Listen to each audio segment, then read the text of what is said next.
Hello बच्चों, तो यहाँ पर हम लोग देखने वाले हैं टीआरई 4.0। ठीक है, यानी कि शिक्षक भर्ती जो आने वाली है और जो लोग भी प्रिपेयर कर रहे हैं क्लास 11th एंड 12 के लिए। जैसा कि मैंने बताया भी था कि 11th और 12 में चांसेस जो है ना वो काफी ज्यादा आपका हो जाता है अगर आपकी तैयारी अच्छी होती है। स्टेट पेपर 2 जो है अगर आप क्वालिफाई किए हुए हैं तो मेरा ये रिक्वेस्ट रहेगा कि आप ना जो 11-12 है पीजीटी वाला वही तैयारी करिए। तो उसी का मैंने सीरीज चला रखा है और उस सीरीज में ये चैप्टर हमारा है डिटर्मिनेंट। इसका ऑलरेडी एक पार्ट हमने कुछ क्वेश्चन जो है अपलोड कर रखा है। अगर आप डायरेक्ट आए हैं तो चैनल को करिए सब्सक्राइब विद्या हब को, और इसका जो भी पार्ट मैंने अपलोड कर रखा है वो सारा देख जाइए। यहाँ पर ना ये समझिए कि पार्ट 2 है डिटर्मिनेंट का। ठीक है, तो यहाँ पर भी कुछ क्वेश्चन का कॉन्सेप्ट हम लोग समझेंगे, रट्टू मेथड से नहीं, कॉन्सेप्ट को क्लियर करेंगे। और काफी इंपॉर्टेंट क्वेश्चन को हमने क्या किया है कि यहाँ पर शामिल किया है। तो देखा जाए क्वेश्चन को और उसके कॉन्सेप्ट को भी समझने की आप लोग कोशिश कीजिए। हाँ, तो चलते हैं हम लोग डायरेक्ट अपने क्वेश्चन पर। देखिए क्वेश्चन हमारा यही है, क्वेश्चन यही है, कह रहा है कि इफ ए कोई एक मैट्रिक्स है जो कि ये है। अब बोल रहे हैं ना कि एडज्वाइंट ऑफ एडज्वाइंट ए जो है आपको फाइंड आउट करना होगा। तो बड़ा ही इजी सा क्वेश्चन है। हाँ, देखने में लग रहा होगा कि क्या एक्चुअल में करना है, बस एक फॉर्मूला है, वो फॉर्मूला अप्लाई करिए। और वो पहले अच्छा बात किया जाए, अगर इसका डिटर्मिनेंट ऑफ ए तो कैसे फाइंड आउट करिएगा, किसी के भी, या तो C1 का या तो C2 का या फिर C3 का, किसी के अलोंग में जो है आप एक्सपैंड कर लीजिए। तो देखिए बेहतर वो होता है ना कि सिंगल डिजिट हो और बाकी का सब जीरो हो, थोड़ा सेफ जोन में। तो हालांकि तो यहाँ पर सब है, अगर ये भी लीजिएगा तो एक नंबर और बाकी का सब जीरो, ऐसे भी लीजिएगा तो चलिए फिलहाल तो हम लोग R1 के रेस्पेक्ट में इसको एक्सपेंड कर दे रहे हैं। तो 1, अगर ये 1 के रेस्पेक्ट में करेंगे हम लोग तो देखिए ये और ये हाइड हो जाएगा, तो 2 इंटू 3 6 हो जाएगा, और माइनस 0, 6 माइनस 0, यानी कि डिटर्मिनेंट जो है इसका 6 आ गया। ठीक है, 6। अब ये देखकर मत सोचिएगा कि भाई साहब 6 दिया हुआ तो बस लगा के नहीं, हालांकि गलती भी यहाँ पर तो सही हो जाएगा। एक छोटा सा फॉर्मूला है वो देख लीजिए, डिटर्मिनेंट बस याद रखिएगा कि 6 आता है। ठीक है, देखिए फॉर्मूला क्या है, जब भी आपसे पूछेगा एडज्वाइन ए तो उसके लिए फॉर्मूला निकाल लीजिएगा, डिटर्मिनेंट ऑफ n-1 नहीं 2 और इनटू ए। तो डिटर्मिनेंट हमारे पास आया था 6। हाँ, और ये चूंकि 3/3 का मैट्रिक्स था तो यहाँ पर लिख देंगे 3 माइनस 2।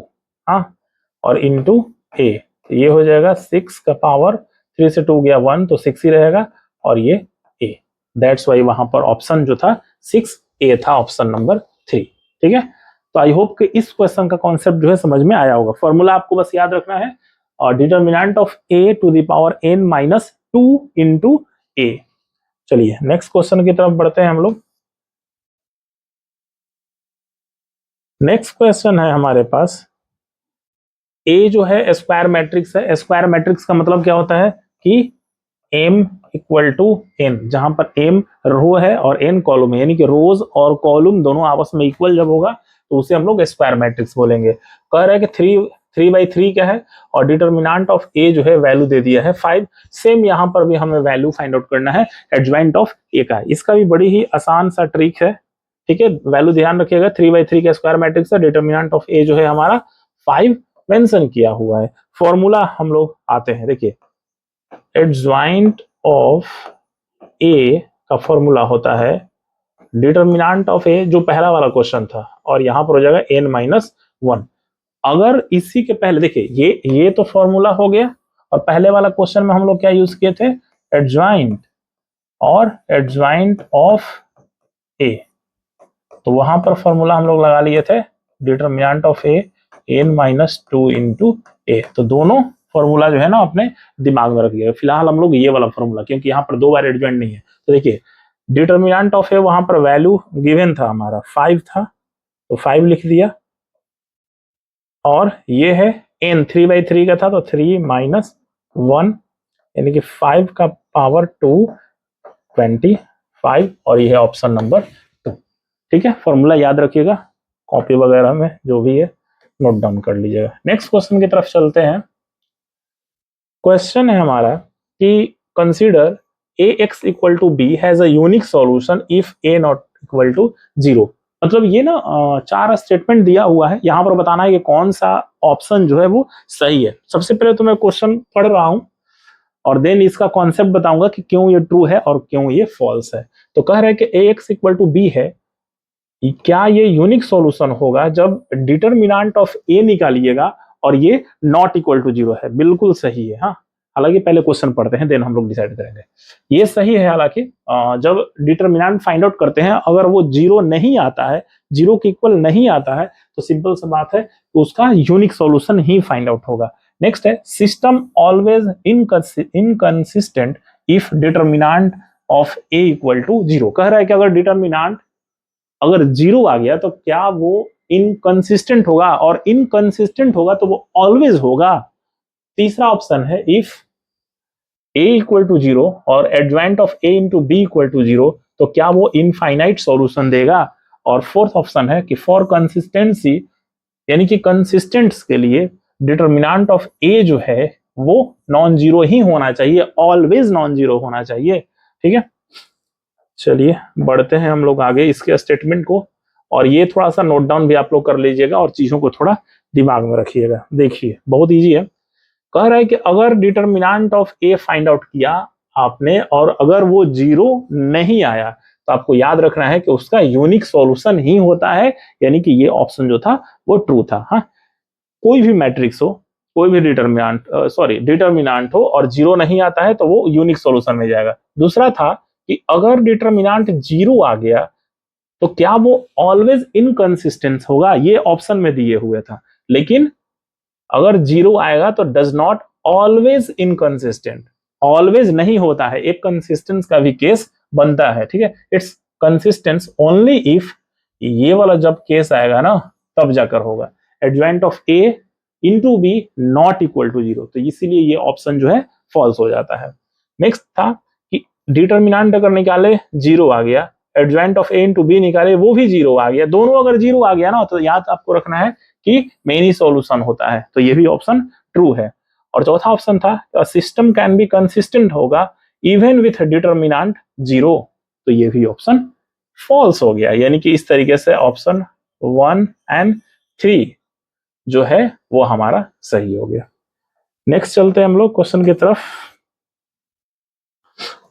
नेक्स्ट क्वेश्चन है let A B the square matrix 3/3 का है, देन के ए जो है हमें फाइंड आउट करना है, जहां पर के जो है स्केलर है। तो बहुत इजी है, देखिए के है और ए है। हाँ, हमें ऑप्शन में दिया हुआ है, याद रखिएगा हमने इसके पार्ट 1 में बताया था कि अगर कोई डिटरमिनेंट में है, कोई भी कांस्टेंट अगर वैल्यू है तो जैसे ही उसको अगर बाहर निकालते हैं तो ये क्यूब आ जाता है और बाकी का तो ये यही रह जाता है। यानी कि यहाँ पर अब जो भी रहेगा ना डिटरमिनेंट उसका फाइंड आउट कर लेना है। तो फिलहाल तो यही आपका ऑप्शन है, तो ये टिक आउट कर लीजिए। याद रखिएगा अगर सपोज की डिटरमिनेंट ए इक्वल टू अगर 5 दिया रहे, हाँ, और कुछ इस तरीके से रहे और ये 3/3 का ही रहेगा और ऐसे दिया हुआ रहे, तो ये 5 कांस्टेंट है, बाहर निकालिए और इसका power cube into determinant of A का वैल्यू है 5, तो 5 का क्यूब हो जाएगा 125 और इंटू 5 625। ठीक है, तो याद रखिएगा। चलिए नेक्स्ट क्वेश्चन की तरफ बढ़ जाते हैं। यही फॉर्मूला था k to the power n into A, determinant of A. Next question है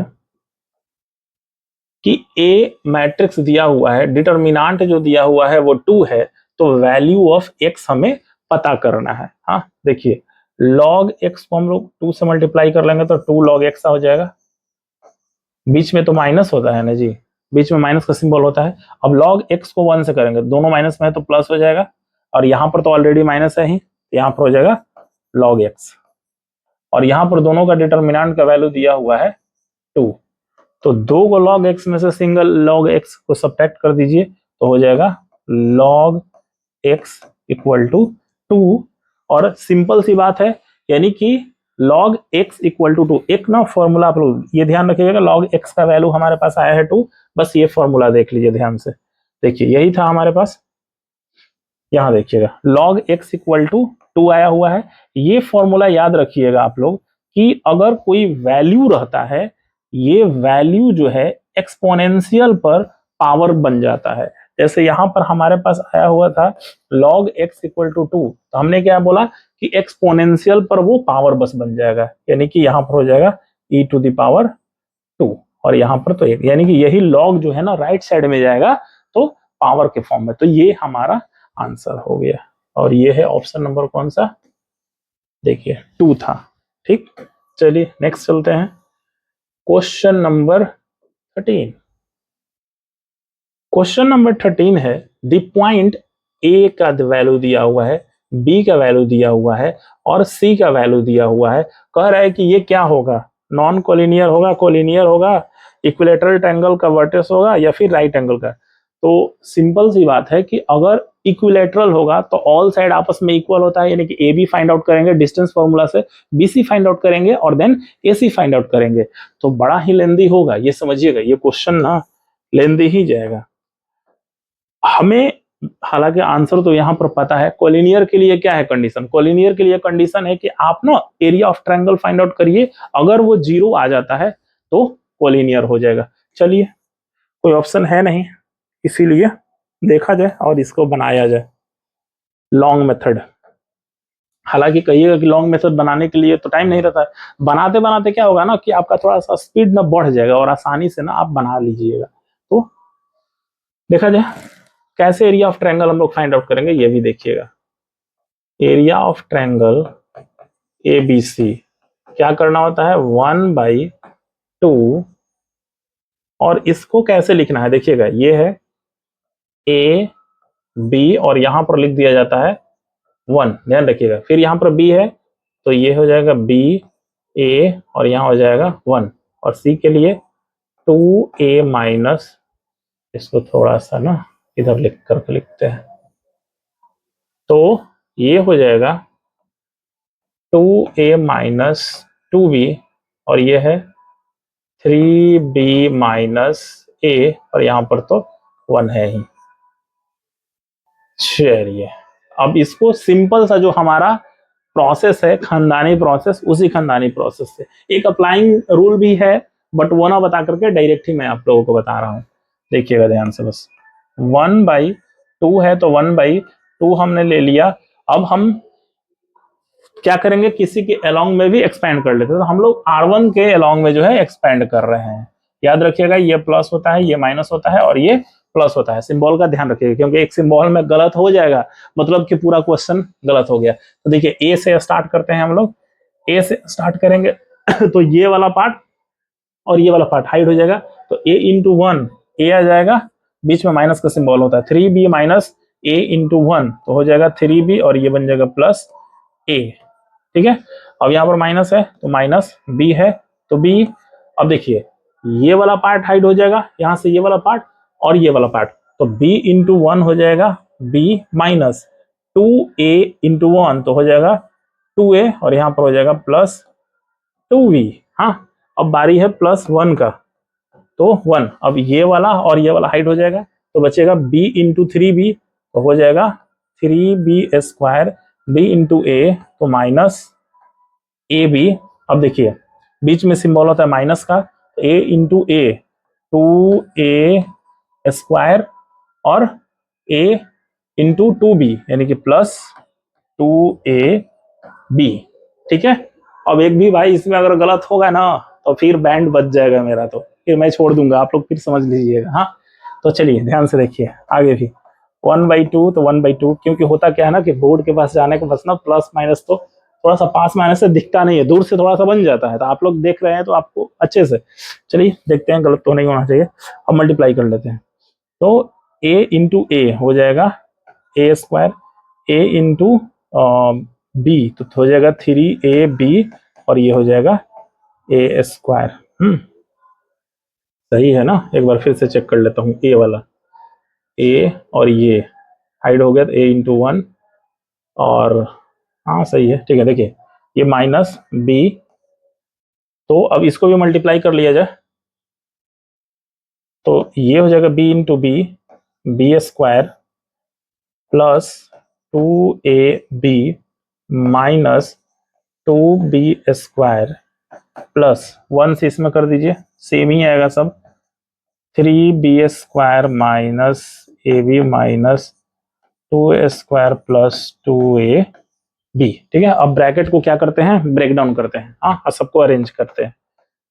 1/2 याद रखेगा, ये 1/2 पूरे के लिए है। हाँ यहाँ पर दे देता हूं मैं एक और ब्रैकेट, तो a² और a² क्या हो जाएगा, 2a² माइनस 3ab। अब ब्रैकेट ब्रेक हुआ, माइनस b² और ये b², तो माइनस माइनस ऑलरेडी है तो ये बन जाएगा प्लस b²। ध्यान दीजिए b में से 2b, हाँ 1 में से माइनस 2 गया तो -1, ब्रैकेट के पहले माइनस है तो ये प्लस b², और ये तो हो जाएगा माइनस 2ab। ठीक है, प्लस है तो प्लस 3b² है तो लिख देता हूं 3b², ab है और ab है, 2ab में से एक ab सब्ट्रैक्ट कर दीजिए तो ab और माइनस 2a²। भाई साहब ये कट गया इसके साथ, और 3ab माइनस में, देखिए ये प्लस में होगा, कहीं मिस्टेक होगा, मैंने क्योंकि पहले बनाया था तो आया था, और b² हल्का सा मिस्टेक हो गया है, सो सारा का सारा जो वैल्यू है वो कट जाता है और वैल्यू जो है 0 आ जाएगा, तो 0 मल्टीप्लाई 1/2 यानी कि 0, और ये कोलिनियर, हल्का सा कहीं ना कहीं मिस्टेक है, हो गया है, तो मैनेज आप लोग कर लीजिएगा। चलिए नेक्स्ट देखा जाए, कॉन्सेप्ट बस समझना है, कॉन्सेप्ट वही है। हाँ नेक्स्ट देखिए 0 आया है ना, तो कहीं ना कहीं कुछ मिस्टेक होगा। 14 नंबर देखते हैं हम लोग। 14 नंबर भी बड़ा अच्छा क्वेश्चन है, ये भी लेंदी है बट मैं इसको थोड़ा सा शॉर्टकट करके बनाऊंगा। देखिए हमें वैल्यू ऑफ डिटरमिनेंट का वैल्यू हम लोगों को फाइंड आउट करना है, तो क्या लिखेंगे हम लोग, x² 1 है और यहाँ पर है y² प्लस z², दूसरा वाला है y² 1 z² प्लस x², और ये है z² 1 और x² प्लस y²।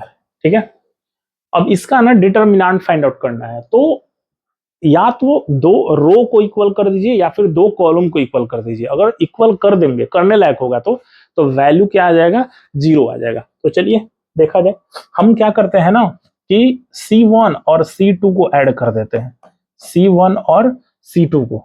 हाँ तो चलिए ऐड करें, देखिए x² यहाँ पर है, y² और z², तो यहीं पर लिखता हूं मैं। अच्छा फिर दिखेगा नहीं ना आप लोगों को, यहाँ पर देखिए, तो ये हो जाएगा x² y² और ये z²। इसको भी अगर कीजिएगा तो ये वाला भी सेम आ जाएगा, x² y² और z², और थर्ड वाले को भी कीजिएगा तो x² y² z², x² y² और z², बीच में तो 1 1 1 है तो 1 1 1 हमने लिख दिया, और रेस्ट ऑफ ये जो है हमारा y² z² z² x² y²। ये ध्यान में रखिएगा, जिसको आप चेंज करिएगा, देखिए हम C1 में चेंज कर रहे हैं तो इसीलिए केवल C1 ही चेंज हुआ और रेस्ट ऑफ वही। अब देखिए तो C1 में हमारा x² y² और z², तो यही वाला पार्ट जो है वो कॉमन हम ले लेते हैं। हाँ यहाँ पर देखिएगा, तो x² y² और z², ये वाला पार्ट जो है ना हमने ले लिया कॉमन, तो कॉमन जब आप लीजिएगा तो यहाँ पर तो 1 आ जाएगा, 1 1 1, यहाँ पर भी 1 1 1 है। हमने क्या बोला था पहले ही कि अगर दो रो या दो कॉलम अगर इक्वल कर दीजिएगा तो सिंपल सा वैल्यू आ जाएगा 0। तो अब दो हमने इक्वल ही कर दिया तो इसको लिखने का अब जरूरत तो नहीं है। हाँ 0 आ गया, 0 इंटू x² और y² z², तो 0 ही आएगा, यानी कि ऑप्शन नंबर 1 आंसर। ठीक है, कॉन्सेप्ट समझ में आया होगा आपकी। चलिए आगे क्वेश्चन चलते हैं हम लोग, और ये है 15 क्वेश्चन है कि let P B the 4x4 matrix है और डिटरमिनेंट जो है ना दे दिया है 10, तो कह रहा है कि डिटरमिनेंट हमें फाइंड आउट करना है 3p का, ठीक है, ये ध्यान में रखिएगा। 4/4 है और डिटरमिनेंट 10 है। बहुत आसान क्वेश्चन है, बस इतना समझना है। हमने पहले भी बताया था, देखिए कि अगर कुछ इस तरीके का रहा डिटरमिनेंट में तो k का पावर क्यूब हो जाता है और ये तो p रहेगा ही रहेगा। n का वैल्यू यहाँ पर क्या है, ये 4 है, हाँ 4/4 का है। तो k का वैल्यू क्या है जी, तो 3 था, तो सिंपल सा लिख देते हैं -3। और ये जो पावर है, ये पावर जो बता रहा है वही ऑर्डर बता रहा है, हाँ तो यहाँ पर ऑर्डर जो है 4 है ये, हाँ तो 4 हो जाएगा और इनटू कितना था जी, डिटरमिनेंट ऑफ p का वैल्यू 10, तो ये हो जाएगा 81 और इंटू 10 तो ये हो जाएगा 810 और ऐसा ऑप्शन नंबर 4। तो कहने का मतलब, अब देखिए जितना भी था इस चैप्टर का डिटरमिनेंट का ये सारा फॉर्मूला है। जैसे कि एडजॉइंट ऑफ a रहेगा तो फॉर्मूला हो जाएगा determinant of a to the power n-1, और अगर वही adjoint into adjoint of a रहेगा तो a का पावर n-1 इंटू a हो जाएगा। अगर k a रहेगा तो ये k बाहर निकल करके यहाँ पर n हो जाएगा, यानी कि जितना ऑर्डर का रहेगा, और इंटू डिटरमिनेंट ऑफ a। अगर a x equal to b रहा, a नॉट इक्वल टू 0 रहेगा तो यूनिक सोल्यूशन, ये दिमाग में रखिएगा। अगर डिटरमिनेंट निकालिएगा नॉट इक्वल टू 0 होगा तो क्या हो जाएगा, यूनिक सॉल्यूशन। अगर डिटरमिनेंट 0 आ जाएगा और adjoint of a into B भी नॉट इक्वल टू 0 होगा तो उसका नो सॉल्यूशन जाएगा। अगर a equal to 0, adjoint of b equal to 0, तो इनफाइनाइट दोनों 0 होगा तो मेन सॉल्यूशन में रख दीजिएगा। आइडेंटिकल या फिर प्रोपोर्शनल रोज और कॉलम जो होगा उसका डिटरमिनेंट 0 हो जाएगा। हाँ, स्केलिंग रो या फिर कॉलम ये सब छोड़ दीजिए। Area of triangle point are collinear, अगर एरिया ऑफ ट्रायंगल अगर 0 निकाल दिए तो सिंपल सी बात है कि उसका पॉइंट जो होगा वो कोलिनियर होगा। तो आई होप कि ये वीडियो जो है ना अच्छा लगा होगा और चैप्टर भी समझ में आया होगा इसका कॉन्सेप्ट। तो कैसा लगा वीडियो कमेंट बॉक्स में बताइएगा, और अच्छा लगे तो लाइक कीजिएगा, चैनल पे न्यू है तो सब्सक्राइब करिएगा विद्या आपको। मिलते हैं दूसरे चैप्टर में किसी नए टॉपिक के साथ, तब तक के लिए धन्यवाद।